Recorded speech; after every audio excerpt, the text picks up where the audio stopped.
Welcome dear rockers. कैसे हैं दोस्तों आप सभी। एक बात बताइए, क्या कभी आपने सोचा है कि आपकी जिंदगी की सबसे कीमती चीज यानी कि आपका समय आखिर कहाँ गायब हो रहा है। वही तो आज के इस वीडियो में हम बात करने वाले हैं 2025 की एक ऐसी शानदार फैंटेसी मूवी के बारे में जो कि आज की बिजी लाइफ पर एक बहुत ही बड़ा सवाल खड़ा करती है। तो कहानी है एक ऐसी दुनिया की जहाँ पे लोग हमेशा बिजी रहने के चक्कर में इतने अंधे हो चुके हैं कि उनके पास अपनों के लिए टाइम ही नहीं बचा हुआ है। और इस खालीपन का फायदा उठाने आए हैं कुछ रहस्यमयी एजेंट्स जो टाइम बचाने के नाम पर लोगों की जिंदगी से असली खुशियां छीन रहे हैं। लेकिन एक बात है यार, इन एजेंट्स के खिलाफ अकेले खड़ी होती एक छोटी सी अनाथ लड़की मोमो, जिसके पास ना तो कोई सुपर वेपन्स है ना ही कोई ताकत है, बस एक ऐसी खासियत है जो सब कुछ बदल सकती है। तो पहले ये बताइए आखिर ये एजेंट्स है कौन। ये तो मैं ही बताऊंगा। खैर, अब इनका असली मकसद क्या है और क्या मोमो इस दुनिया को बचा पाएगी।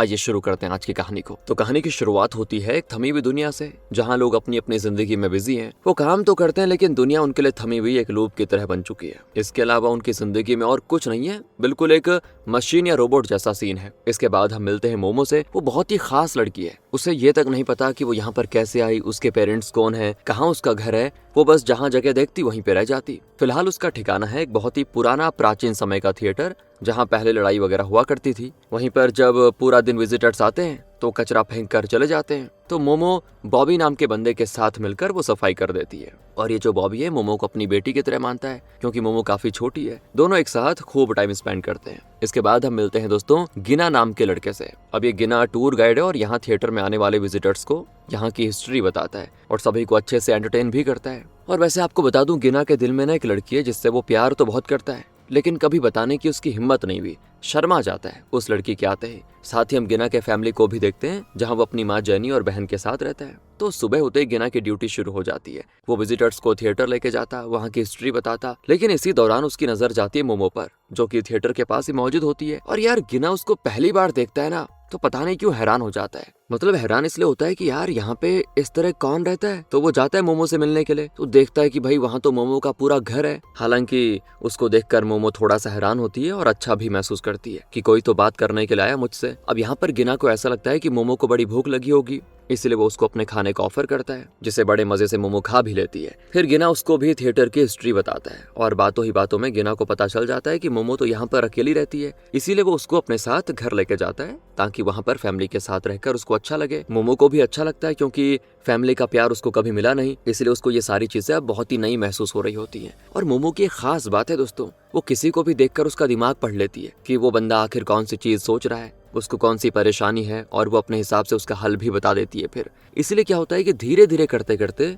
लोग उसके पास अपनी परेशानी लेकर आने लग जाते हैं और सभी की परेशानियों का हल बताकर वो सभी को थोड़ा रिलीफ कर देती है। इस तरह लोगों के बीच में मोमो बहुत ही फेमस हो जाती है। अगले सीन में गिना जेनी से आकर कहता है कि माँ, हम सभी वीकेंड पर बाहर जाने वाले थे ना, उसका क्या हुआ। जिस पर जेनी कहती कि बेटा, तुम्हारे पापा के जाने के बाद सारी जिम्मेदारी मुझ पे आ गई है, इसीलिए टाइम नहीं मिल रहा। फिर कभी टाइम मिला तो जरूर जाएंगे। गिना का तो मूड खराब हो जाता है कि माँ के पास तो कभी टाइम होता ही नहीं। अब जेनी भी सोच रही होती है कि बात तो सही है यार, लेकिन मैं करूँ तो करूँ क्या, सारी चीजें हैंडल करनी पड़ती है। तभी कुछ देर के बाद जेनी के पास एक महिला आती है। वो अपना नाम तो नहीं बताती, सिर्फ इतना कहती है कि मैं देख पा रही हूँ आप टाइम को लेकर काफी टेंशन में हैं, इसीलिए मेरे पास एक बढ़िया ऑप्शन है। वैसे अभी आप 42 की हैं, आपने अपनी जिंदगी में जितने दिन गुजारे वो सब पढ़ाई, जिम्मेदारी, बच्चे और बाकी के ऐसे ही कामों में गुजर गए। कभी मतलब खुद के लिए टाइम नहीं निकाला आपने। इसी कमी को दूर करने के लिए हमारी ग्रे कॉर्पोरेशन ने ये खास ब्रेसलेट बनाया। पता है क्या करेगा ये आपको अपना टाइम सेव करने में मदद करेगा। इसको पहनने के बाद जब भी आप टाइम वेस्ट करोगी तो ये लाल रंग का हो जाएगा, और जब आप अपना कोई वेस्ट वाला टाइम सेव करोगी तो आपके पास बाद में उसको इस्तेमाल करने का चांस होगा। मतलब अभी आपने 1 घंटा सेव किया ब्रेसलेट के जरिए, पता है क्या, और वो भी कहाँ, हमारे बैंक में। तो वो 1 घंटा आप कभी भी इस्तेमाल कर पाओगी। जब आपको कभी टाइम की कमी पड़ रही होगी तब उस 1 घंटे को यूज कर लेना, तो आप पे टाइम ही टाइम होगा। दोस्तों सुनने में थोड़ा अजीब लग रहा होगा, लेकिन यही ऑफर कर रही है कंपनी। अब ये चीज जेनी को थोड़ा अट्रैक्टिव लगती है, अच्छी लगती है, इसीलिए वो ब्रेसलेट ले लेती है। लेकिन ब्रेसलेट आते ही उसको लेकर वो बहुत ऑब्सेस्ड हो जाती है। जब भी ब्रेसलेट रेड होता वो तुरंत वो काम छोड़कर अपना टाइम सेव कर लेती ताकि आगे बच्चों के साथ एंजॉय करके इस्तेमाल कर सके। अब देखते देखते क्या होता है कि ये ब्रेसलेट पूरे शहर में फेमस होने लगता है, क्योंकि ये फ्री में दिया जा रहा है सभी को और सभी अपना टाइम भी सेव कर पा रहे हैं। लेकिन दोस्तों इससे ये बहुत बड़ी मुसीबत हो गई है एक, कि जिंदगी इससे बिल्कुल लाइफलेस हो चुकी है। लोग जहाँ भी एक साथ बैठ के टाइम स्पेंड करते ना, उस समय भी ब्रेसलेट वो रेड कलर का हो जाता कि टाइम वेस्ट हो रहा है तुम्हारा। इसलिए लोगों ने सारे काम बंद कर दिए हैं दोस्तों फिलहाल तो,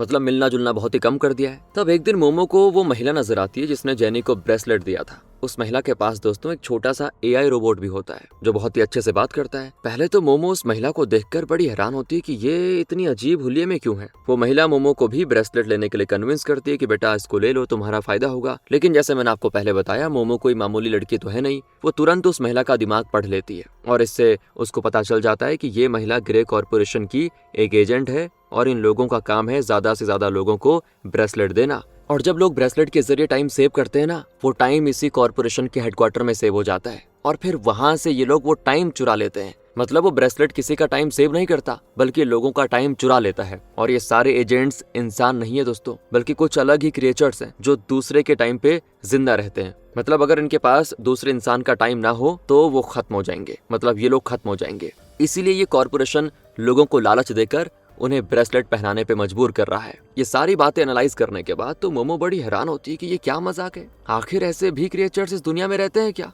उस महिला को भी एहसास हो जाता है कि मानो मोमो ने उसका दिमाग पढ़ लिया हो। वो घबरा जाती है कि इसने ये किया तो किया कैसे। फिर वो मोमो को धमकाते हुए कहती है कि किसी को भी सच्चाई बताई तो तुम्हारे सभी अपनों को मार दूंगी, पहले बता दिया। इतना कहकर वो महिला तो भाग जाती है। वैसे अगर दोस्तों कभी आपको ऐसा ब्रेसलेट मिले जिससे आप अपने टाइम को फ्यूचर के लिए सेव कर पाओ तो क्या उसका इस्तेमाल करोगे?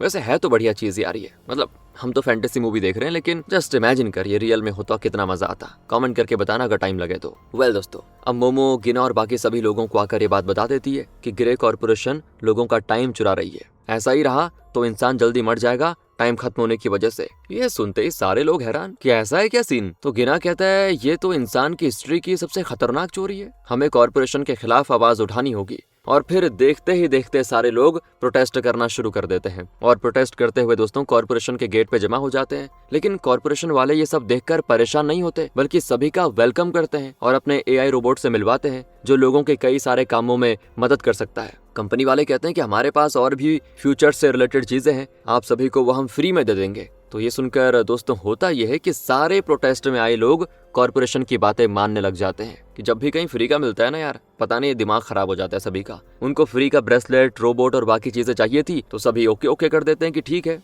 और गिना की बंदी भी उसी कॉर्पोरेशन में काम करती थी दोस्तों, इसीलिए वो गिना को अपने साथ आने को कह देती है। गिना तो उसके साथ हो लेता है। सारे प्रोटेस्ट वाले लोगों को फ्री में सामान देकर कॉर्पोरेशन ने इस तरह अपना गुलाम बना लिया और अब वो उनका टाइम लूटने को बिल्कुल तैयार है। बस अकेली है तो मोमो, जो अब ये सोचती है कि करूं तो करूं क्या, मतलब ये लोग ऐसे बेवकूफ कैसे हो सकते हैं। लेकिन दोस्तों जो बॉबी है ना अपना, वो मोमो के साथ है। कहता है फिक्र मत करो, मैं हूं ना तुम्हारे साथ, कुछ नहीं होगा। ये देखकर मोमो को थोड़ा अच्छा लगता है कि कम से कम कोई तो है मेरे साथ। इसके बाद बॉबी कचरा फेंकने जा रहा होता है कि तभी उसकी नजर जाती है उसी कॉर्पोरेशन के सारे एजेंट्स और उनके बॉस एडम पर पता है क्या दोस्तों, यहाँ पर एडम उस महिला से पूछताछ कर रहा होता है कि आखिर तुमने उस मोमो नाम की लड़की को सारी सच्चाई बताई कैसे? लोग प्रोटेस्ट करने पर उतर आ गए थे तुम्हारी वजह से। तो वो महिला कहती कि सर मुझे माफ कर दीजिए, लेकिन वो मोमो है ना, वो कोई मामूली लड़की नहीं है, उसके अंदर कुछ तो जादू है, वो दिमाग पढ़ लेती है। इसी तरह उसने ये सारी सच्चाई उगलवाई मुझसे। लेकिन यहाँ पर एडम उसकी बातों पर यकीन नहीं करता और उस महिला का टाइम छीनकर उसकी हत्या कर देता है।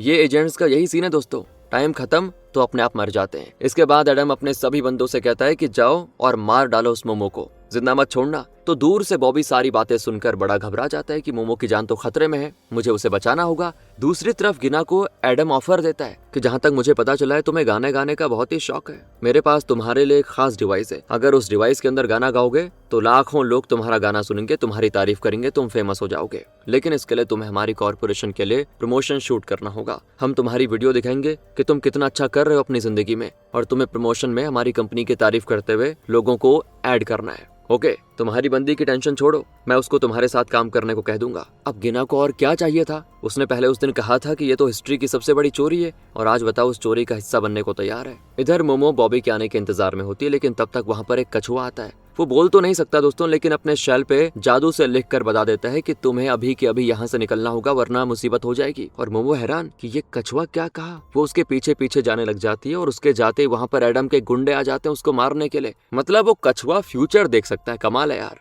इसलिए उसने मोमो को बचा लिया और वो गुंडे बदमाश मोमो को ही ढूंढ रहे होते हैं। तब तक कछुआ मोमो को अपने पीछे लगाए हुए वहां से दूर जा रहा होता है। तभी पीछा करते हुए दोस्तों मोमो एक दीवार के अंदर घुस जाती है और बाहर वो बदमाश बस देखते रह जाते हैं। और मोमो भी दीवार के अंदर आकर बड़ी हैरान होती है कि ये कहाँ गई मैं। वो जितना आगे बढ़ने की कोशिश करती उतना ही पीछे जाती। तब उसको पता चलता है कि यहाँ तो टाइम उल्टा चलता है, आगे जाने के लिए उसको पीछे चलना होगा। और जब वो ये करती है तब वो आगे बढ़ने लगती है। अब आगे बढ़ते हुए वो एक महल के अंदर आ जाती है। ये महल काफी आलीशान है दोस्तों, हर तरफ सिर्फ घड़ियां लगी हुई हैं। तब वहां पर होरो नाम का बंदा आता है। असल में ये होरो गार्ड ऑफ द टाइम है। इसका मतलब वो टाइम को चलाने वाला है, दुनिया का टाइम उसी के कंट्रोल में है। मतलब वो मोमो से कहता है कि वेलकम है तुम्हारा मेरे महल में, उम्मीद है मेरा कछुआ तुम्हें सही सलामत यहाँ पर लेकर आ गया। तब मोमो को पता चलता है कि ये कछुआ तो होरो का था। वो होरो से कहती है कि आप मुझे यहाँ पर क्यों लाना चाहते हैं, क्या है इसमें। तब होरो कहता है कि वो इसलिए कॉर्पोरेशन वाले तुम्हारी जान के पीछे पड़े हुए हैं और दुनिया में सिर्फ तुम ही वो इंसान हो जो उन्हें खत्म कर सकती है। जब आसमान में सारे तारों का मिलन होता है तो उस टाइम पैदा होने वाले बच्चों के अंदर कुछ खूबियां होती है, जैसा कि तुम्हारे अंदर है। तुम सभी का दिमाग पढ़ सकती हो।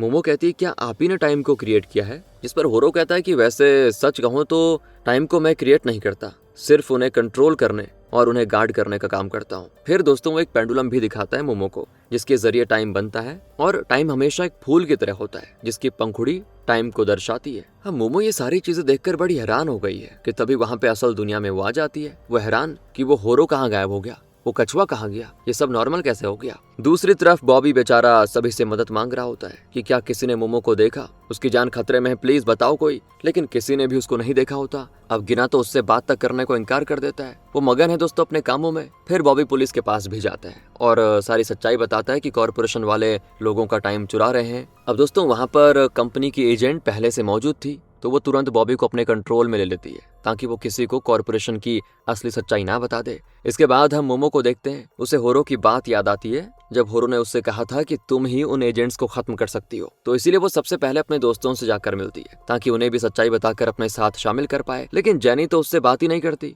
उल्टा वो उसी को सलाह देती कि बेटा टाइम बचाओ, ऐसे वेस्ट मत करो, तभी फायदा है। अब मोमो यहाँ उससे सीधा गिना की लोकेशन पूछती है, लेकिन जेनी को वो भी नहीं पता। इसलिए मोमो गिना के भाई बहनों से मिलने जाती है। लेकिन कुछ बात होने से पहले कॉर्पोरेशन वाले उसको देख लेते हैं, इसलिए मोमो को वहां से भी भागना पड़ता है। अब आगे बढ़ते हुए उसको गिना नजर आ ही जाता है। फाइनली उसको देखकर वो बहुत ही ज्यादा खुश होती है और गिना भी खुश होता है। लेकिन जब मोमो कहती है कि हमें कॉर्पोरेशन के खिलाफ खड़ा होना होगा, वो लोगों का टाइम चुरा रहे हैं, तब यहाँ पे गिना कोई जवाब नहीं देता इस बात का। वो कहता है नहीं ऐसा कुछ नहीं है, टाइम चुरा रहे होते तो हम बूढ़े नहीं हो जाते क्या, वैसे भी हमें कितनी चीजें फ्री में दे रहे हैं, वो हमें तो फायदा ही है। लेकिन फिर भी तुम कहती हो तो सोचूंगा मैं। अब मोमो को यकीन नहीं होता कि थोड़ा सा लालच में आकर गिना कितना बदल गया। गिना यहाँ सारे लोगों के सामने आता है और गाना वगैरह सुनाता है। मोमो को तो ये उम्मीद होती है कि उसी में वो लाखों लोगों के सामने कॉर्पोरेशन की सच्चाई बताएगा, लेकिन वो ऐसा कुछ करने का सोच पाता उससे पहले एडम उसको धमका देता कि अगर कुछ भी कहा ना तो फिर कभी अपनों को नहीं मिल पाओगे। इसीलिए गिना फिर से सेम डायलॉग जिसमें वो कॉर्पोरेशन की तारीफ करता है वही कहने लग जाता है, जो देखकर अब मोमो उदास हो जाती है। उसे समझ आ जाता है कि जो करना है मुझे अकेले को करना होगा, और फिर वो अकेले ही प्रोटेस्ट करके लोगों को कॉर्पोरेशन के खिलाफ खड़े होने को कहती है। लेकिन कोई भी उसकी बातों पर यकीन नहीं करता, ना ही उसको भाव देता है, क्योंकि सभी लोगों को अब ये लग रहा है कि प्रोटेस्ट करने से हमारा टाइम बर्बाद होगा, उसको सेव भी कर लेते हैं। और जब मोमो पूरी जान लगा रही होती है कि मैं कॉर्पोरेशन वालों को सबक सिखा के रहूंगी, तब एडम खुद उसके पास आता है और कहता है कि क्या हो गया, थक गई होगी हमारे खिलाफ खड़े होते होते, बहुत नाक में दम कर लिया तुमने, अब हमारी बारी है। वैसे मेरे पास तुम्हारे लिए एक ऑफर है, अगर तुम चाहती हो कि तुम्हारे अपने सही सलामत रहें तो मुझे होरो की लोकेशन बता दो। अगर हमें वहां तक लेकर गई तो फिर हमें किसी का टाइम चुराने की जरूरत ही नहीं पड़ेगी, उसी से सारा टाइम ले लेंगे। लेकिन मोमो कहती है कि मैं कभी तुम्हें वहां तक नहीं लेकर जाने वाली, जो करना है कर लो। और ये सुनकर एडम गुस्से में मोमो को मारकर वहीं बेहोश कर देता है। उसने उसको मारा नहीं, क्योंकि वो जानता है मोमो ही उसको होरो तक पहुंचा सकती है। अब अगली सुबह की बात है, जब मोमो की आंख खुलती है ना, वो जल्दी से होरो के पास जाने के लिए निकल जाती है ताकि उससे मदद मांग पाए। लेकिन एडम की पूरी आर्मी चुपचाप उसके पीछे पीछे लगी होती है और उसका पीछा करते करते होरो के महल तक वो पहुंच जाते हैं। लेकिन मोमो को पता था यहाँ पर टाइम उल्टा चलता है, इसीलिए वो पीछे चलकर आगे बढ़ती है। और जब ये क्रिएचर्स आगे बढ़ने की कोशिश करते हैं तो धुएं में बदलकर गायब हो जाते हैं। मोमो फिर जल्दी से होरो के पास आकर कहते हैं कि बताइए मुझे क्या करना होगा इनको खत्म करने के लिए। लेकिन अब होरो कहता है कि वो तो मुझे भी नहीं पता, मैं सिर्फ टाइम को कंट्रोल करता हूँ। सारे क्रिएचर्स धीरे धीरे ये समझ जाते हैं कि अंदर किस तरह जाना है। तभी होरो मोमो से कहता है कि जल्दी करो जो करना है। वो दिमाग लगाकर होरो से कहती है कि अगर मैं टाइम को ही रोक दूं तो ये क्रिएचर्स बाकी इंसानों का टाइम नहीं ले पाएंगे और टाइम खत्म होते ही वो मर जाएंगे। तो होरो कहता है कि जब टाइम रुक जाएगा तो मैं और तुम सभी रुक जाएंगे, फिर कैसे करोगी? लेकिन तभी होरो को खुद याद आता है कि रुको रुको रुको, है एक चीज जो तुम कर सकती हो, वही टाइम वाला फूल। वो फूल तुम्हें करीब 1 घंटे की मोहलत दे सकता है। फूल की सारी पंखुड़ी का इस्तेमाल करके इस रुके टाइम में भी तुम 1 घंटा सरवाइव कर पाओगी और यही 1 घंटा होगा तुम्हारे पास इन क्रिएचर्स को खत्म करने के लिए और बाकी इंसानों का टाइम उन्हें वापस करने में। कर पाओगी मोमो? मोमो कहती है हाँ मैं कर लूंगी। और ये सुनकर होरो सारा टाइम रोककर मोमो को फूल दे देता है और उसको एक चेतावनी भी देता है कि इस रुके टाइम के दौरान तुमने किसी भी इंसान या कोई जानदार चीज को टच करके उसकी पोजीशन बदल दी तो सब बर्बाद हो जाएगा, टाइम कोलैप्स हो जाएगा, इसलिए ये करने से बचना। इतना कहकर होरो तो सोने चला जाता है 1 घंटे के लिए और तभी सारा का सारा टाइम स्टॉप। वो क्रिएचर्स नहीं रुके थे पर दोस्तों, क्योंकि वो अपने टाइम के स्टॉक के हिसाब से चलते हैं, लेकिन स्टॉक उनका जल्दी जल्दी खत्म हो रहा होता है क्योंकि अब वो बाकियों का टाइम नहीं ले पा रहे हैं। तो वो पहले तो मोमो को पकड़ने की कोशिश करते हैं, लेकिन जब वो उनके हाथ नहीं लगती तो सारे क्रिएचर्स भागते हैं कॉर्पोरेशन की ओर ताकि वहां से टाइम लेकर अपने आप को बचा पाएं। और मोमो भी कॉर्पोरेशन में ही जा रही होती है ताकि बाकियों के टाइम को आजाद कर सके। रास्ते में उसको सभी से बचते बचते भागना होता है और तभी भागते भागते उसे बॉबी नजर आता है। उसको देखकर वो खुश तो बहुत होती है, लेकिन उसे भी पता है कि अगर उसने जल्दी नहीं की तो सब खत्म हो जाएगा। इसीलिए वो जैसे तैसे कॉर्पोरेशन में वापस आ जाती है, जहां एडम सभी से कह रहा होता है कि हमारे पास लॉकर के अंदर इतना टाइम बचा हुआ है कि बस 1 घंटा हम आराम से निकाल पाएंगे, इसलिए फिक्र करने की जरूरत नहीं है, जाओ उस मोमो को खत्म कर दो। लेकिन जब ये लोग अपना मीटिंग में बिजी होते हैं, मोमो तुरंत वॉल्ट के अंदर लॉक लगा देती है और ये ऐसा लॉक उसने लगाया कि सिर्फ उसी से खुलेगा। एडम जल्दी से वॉल्ट खोलने की कोशिश करता है लेकिन कोई फायदा नहीं होता। अब ये देखकर वो मोमो पर इतना गुस्सा करता है कि सारे के सारे क्रिएचर्स और एडम मोमो की जान के प्यासे हो जाते हैं। सभी को बस एक ही चीज चाहिए, मोमो की जान कैसे भी करके। लेकिन ये करते करते ज्यादातर क्रिएचर्स मारे जाते हैं क्योंकि उनका टाइम खत्म हो चुका था और वो वॉल्ट से दूसरा टाइम भी नहीं ले पा रहे थे। तो अब अगर उनको अपने आप को बचाना है, मतलब जो बाकी बचे हुए हैं, तो मोमो वाला वो फूल उनको चाहिए होगा। एडम तो मोमो से रिक्वेस्ट करने लगता है कि मैं सभी इंसानों को छोड़ दूंगा, चला जाऊंगा हमेशा के लिए, बस मुझे टाइम दे दो, मरने से बचा लो, वो फूल दे दो मुझे। लेकिन मोमो कहती कि जो तुमने किया है ना, तुम अपनी जान 10 बार जन्म लेकर भी दोगे तब भी हिसाब बराबर नहीं होगा। वो उसे फूल देने से बिल्कुल इनकार कर देती है, जिससे एडम का टाइम पूरा होता है और फाइनली वो मर जाता है। सारे क्रिएचर्स खत्म हो जाते हैं। अकेली मोमो ने पूरे कॉर्पोरेशन को तबाह कर दिया दोस्तों। और अब बारी थी सभी को उनका टाइम लौटाने की। 1 घंटा पूरा होने वाला होता है पर मोमो जल्दी से वॉल्ट खोलती है और सभी लोगों का जमा किया हुआ टाइम जो पंखुड़ी के रूप में था उसे हवा में उड़ा देती है। और जैसे ही 1 घंटा पूरा होता है, सारे लोगों को उनका टाइम वापस मिल जाता है। सभी को पता ही नहीं चलता कि वो 1 घंटे से रुके हुए थे, लेकिन टाइम वापस मिलने का एहसास उनको हो रहा होता है। अब गिना यहाँ पर मोमो से माफी मांगता है कि मजबूरी में मुझे एडम का साथ देना पड़ा। मोमो माफ कर देती है उसको और ये फिर से दोस्त बन जाते हैं। मूवी इसी नोट पे खत्म होती है दोस्तों कि इंसान के पास जितना टाइम है उसे खुलकर जीना चाहिए। टाइम बचाकर कुछ नहीं होगा यार, खैर जो करना है करो, क्या पता कल हो ना हो। अब ये तो बढ़िया सी मूवी थी, खत्म हो जाती, लेकिन आपके लिए एक और बढ़िया सी मूवी आपकी स्क्रीन पे दिख रही है, वहां पर जाइए। मिलते हैं आपसे अगली वीडियो में। ध्यान रखिए अपना। Thanks for watching.